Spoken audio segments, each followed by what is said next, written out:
নারী স্বাস্থ্য সচেতনতায় অনুষ্ঠিত হয়ে গেল ৫ম Senora long Dhaka women's marathon ২০২৪।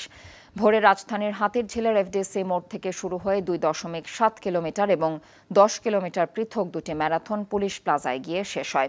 এতে বিভিন্ন বয়সী ৫ শতাধিক নারী অংশ নেন। এ ধরনের আয়োজন নারী জাগরণে অগ্রণী ভূমিকা পালন করবে বলে মনে করছেন সংশ্লিষ্টরা। আর প্রতিযোগিতারা বলছেন, এই প্রতিযোগিতার মধ্য দিয়ে নারীরা কঠিন কাজেও আত্মবিশ্বাসী হয়ে উঠবে।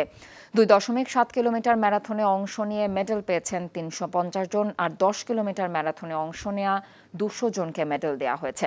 পরে বিজয়ীদের হাতে পুরস্কার তুলে দেন ডিএমপি কমিশনার হাবিবুর রহমান। বলেন, যে নারীরা ম্যারাথনে অংশ নিয়ে বৃত্ত থেকে বের হয়ে এসেছেন তারা সকল নারীর জন্য অনুপ্রেরণা। এই ম্যারাথনের যে স্পন্দন তা বাস্তব জীবনে প্রয়োগ করলে প্রত্যাশিত ফল আসবেই। হাতিরঝিল থেকে যারা এই দৌড়টি শুরু করেছেন, এটি পূর্ণ ম্যারাথন না হলেও আমি এটিকে বলতে চাই অবশ্যই একটি বড় শুরু, এবং এই শুরু দিয়ে তারা কেবল জাতীয় ম্যারাথনেই নয়, ঢাকায় যে ন্যাশনাল ম্যারাথন হয় সেটিই নয়, বিশ্ব ম্যারাথনেও আমাদের আজকের এই মেয়েরা স্থান করে নিতে পারবে।